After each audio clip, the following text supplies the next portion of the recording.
আসসালামু আলাইকুম। কেমন আছেন সবাই? আজকে একটা মজার জিনিস শেয়ার করার জন্য লাইভে আসছি। বিষয়টা হচ্ছে, গত বৃহস্পতিবার দিন রাত 8:30টার সময় আমার এক স্কুল ফ্রেন্ড মাইনুদ্দিন আমাকে ভিডিও কল দিল। ভিডিও কল দিয়ে বলতেছে, দেখ কার সাথে দাঁড়ায় আছি, কথা বল। তো দিয়ে ফোনটা দিল, দেখলাম যে আমার আর এক স্কুল ফ্রেন্ড মেজবাওর পাশে দাঁড়ানো। তো আমি অ্যাজ ইউজুয়াল মেজবাকে বকাঝকা শুরু করছি যে, তুই ঢাকাতে আসছিস, দুনিয়ার আর কেউ না জানলে তো আমার জানার কথা, অথচ তুই আমার সাথে দেখা করলি না, আমারে জানাইলি না, তুই মাইনুর সাথে দেখা করলি। তো মেজবা তখন হাসতেছে আর বলতেছে, আরে গালাগালি পরে কর, আগে দেখ আমি ঢাকায় আসছি না মাইনু কোথায় আসছে। পরে দেখলাম যে মাইনু ওর কাছে গেছে, মানে দুই বন্ধু মিলে কক্সবাজার গেছে ঘুরতে। তখন আমি দুজনকে বকাঝকা শুরু করলাম যে, আমারে তো আগে বলতে পারতি, তাহলে আমিও তোদের সাথে যাইতাম। এই বকাঝকা করতে করতে বললাম যে, জীবনের শেষ প্রান্তে চলে আসছি, 48 বছর বয়স হয়ে গেছে, আমি কখনো কক্সবাজার যাই নাই। আর দুইজন মিলে হাসাহাসি শুরু করছে, দুই ফ্রেন্ড, যে বলিস কি, এত বছর বয়স হয়েছে এখনো তুই কক্সবাজারই আসিস নাই। আমি বলছি, না সত্যি কথা এটা। পরে যাই হোক, কথাবার্তা বলে ফোন রেখে দিলাম। মিনিট 5-এর মধ্যেই আবার মাইনু ফোন দিল, বললো যে তুই রাত্রের গাড়িতে উঠেই কক্সবাজার চলে আয়।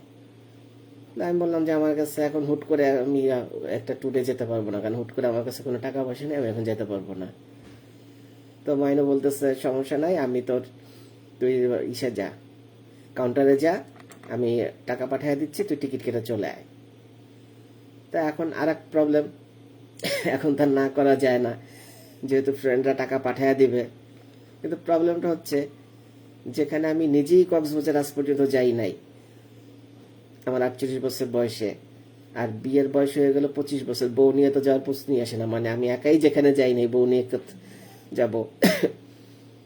এখন আমার বউ পাশে থেকে শুনে সে স্বাভাবিকভাবে মন খারাপ করছে, চিল্লাচিল্লি শুরু করছে, বউ নিয়ে যাইতে পারলাম আজ পর্যন্ত, আর এখন বন্ধু বান্ধবের সাথে মোজ করতে যাবা।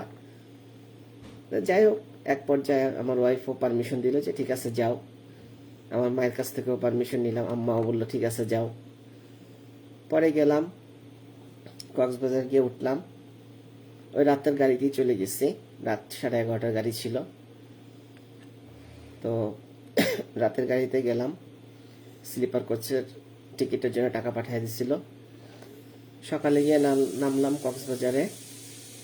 তো ওখানে আমার ফ্রেন্ড একটা ছোটোখাটো রেস্টুরেন্টের মতো চালু করছে, জাস্ট এটা মানে মিনি চাইনিজ ফাস্টফুড এই জাতীয় আর কি। আপনার french fry, chowmein, coffee, coffee shop, চা, ফুচকা, চটপটি, ভাজা পোড়া সবই আছে। ফিশ ফ্রাই করতে পারবেন আপনি, বারবিকিউ করতে পারবেন। কিন্তু জায়গাটা চমৎকার। ও রেস্টুরেন্টের নাম দিছে ঢেউবেলা। আমি এই ভিডিওটার কমেন্টে সব লিঙ্ক দিয়ে দিব, ওদের ফেসবুক পেজের লিঙ্ক দিয়ে দিব, সেখানে গেলে আপনারা ছবি টবি পাবেন। ওখানে ওদের আগের যে পেজটা ছিল সেই পেজটা হ্যাক হয়ে গেছে।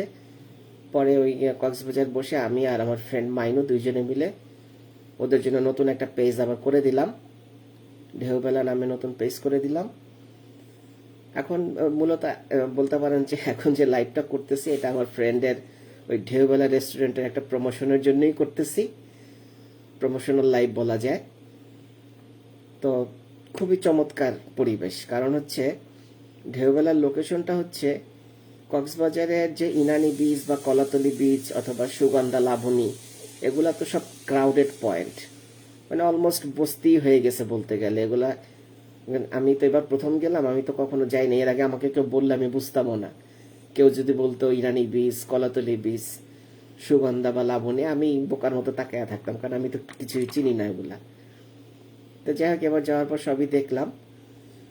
তো ওই অন্যান্য বিচগুলো খুবই ক্রাউডেড, ওখানে অনেক দোকানপাট, লোকজন ভর্তি, একটা ঘিঞ্জি পরিবেশ, বস্তির মতো পরিবেশ। সেই তুলনায় আমার এই ফ্রেন্ড যে ঢেউবেলা যেখানে করছে, এটা হচ্ছে বলে হুদা কবিতা চত্বর। এটা হচ্ছে কক্সবাজার রেড ক্রিসেন্টের যে অফিসটা আছে, রেড ক্রিসেন্ট অফিসের পাশের রাস্তা দিয়ে সোজা একদম সৈকতে চলে গেলে ওই রোডের শেষ মাথায় হুদা কবিতা চত্বর, সেখানেই হচ্ছে ওর ঢেউবেলা। খুবই নিরিবিলি পরিবেশ, চমৎকার একটা পরিবেশ। দেখলাম যে সন্ধ্যার সময় ডিফেন্সের লোকজন আসে, কারণ পাশেই হচ্ছে এয়ারবেস, কক্সবাজার এয়ারবেসটা পাশে। তো বিমান বাহিনীর লোক বা অন্যান্য ডিফেন্সের লোক, সেদিন দেখলাম শনিবার দিন দেখলাম যে র্যাবের লোকজন আসছে, এরা ওখানে আসে বিকেলবেলা ঘুরতে। আর আর্মির টহল গাড়িও আসলো দেখলাম, এসে তারা চা কফি খায় বিকেল। চমৎকার একটা পরিবেশ, নিরিবিলি পরিবেশ। আপনি বন্ধু বান্ধব নিয়ে যেতে পারেন, পরিবার নিয়ে যেতে পারেন, মানে অসাম একটা সময় কাটবে, সুন্দর একটা সময় কাটবে। তো আপনারা চাইলে ঘুরে আসতে পারেন। আমার বন্ধুর এটা ওর প্রোগ্রাম শুনলাম, প্ল্যান শুনলাম, যেটাও আরো বড় করার চিন্তা ভাবনা আছে। এখন খুবই ছোট আকারে করতেছে, আশেপাশে অনেক জায়গা আছে। জায়গাটা অবশ্যই ওর নিজের না, জায়গাটা তো কারো না কারো কাছ লিজ নেয়া, তো ওখানে সেই লোককে সাথে নিয়ে করতেছে, যার নামের জায়গাটা লিজ আছে, তাকে সাথে নিয়ে এটা করতেছে। খুবই সুন্দর, চমৎকার। আপনি নিরিবিলি পরিবেশে বসে সাগর দেখলেন, সূর্যাস্ত দেখলেন, চমৎকার সময় কাটালেন। ইভেন এখানে প্রতিদিন সন্ধ্যায় ওদের মানে গান বাজনার আয়োজনও থাকে। প্রতিদিন বললে ভুল হবে, মাঝে মাঝে, তবে এটাকে মানে রেগুলার করার চিন্তা আছে, যে প্রতিদিনই যেন গান বাজনা হয়। দেখলাম যে কয়েকজন শিল্পীর সাথেও কথাবার্তা বলতেছে। ভালোই, মানে নিরিবিলি পরিবেশে সময় কাটানোর জন্য চমৎকার একটা জায়গা। আমি কমেন্টে লিঙ্ক দিয়ে দিচ্ছি, ছবি ভিডিও যদি পারি সেগুলোও দিয়ে দিব। দেখি আমার কাছে কি আছে, বা অন্য বন্ধুদের কাছ থেকে কালেক্ট করে আমি দিয়ে দিচ্ছি। আমার ফ্রেন্ডের এই ব্যবসা সফলতা কামনা করি। এবং আপনারা যারা আছেন আমার ফ্রেন্ড লিস্টে, যারা আছেন বন্ধুরা বা আত্মীয় স্বজন, কেউ যদি কখনো কক্সবাজার ঘুরতে যান, আপনারা ঘুরে আসবেন ঢেউবেলাতে। আর আল্লাহ যদি আমার নেক্সট টাইম আবার কখনো নেয় আমার ফ্যামিলি সহ, বা ইনশাল্লাহ যাব, বা আমাদের বন্ধু বান্ধবের যে সার্কেল আছে ওরাও যদি যেতে চায়, ওদের সাথে যাব। কারণ অ্যাকচুয়ালি মানে আমার এত ভালো লাগছে যে আমার আসতে ইচ্ছা করতেছিল না ওখান থেকে। খুবই চমৎকার একটা পরিবেশ। তো ধন্যবাদ সবাইকে, টাটা, বাই বাই।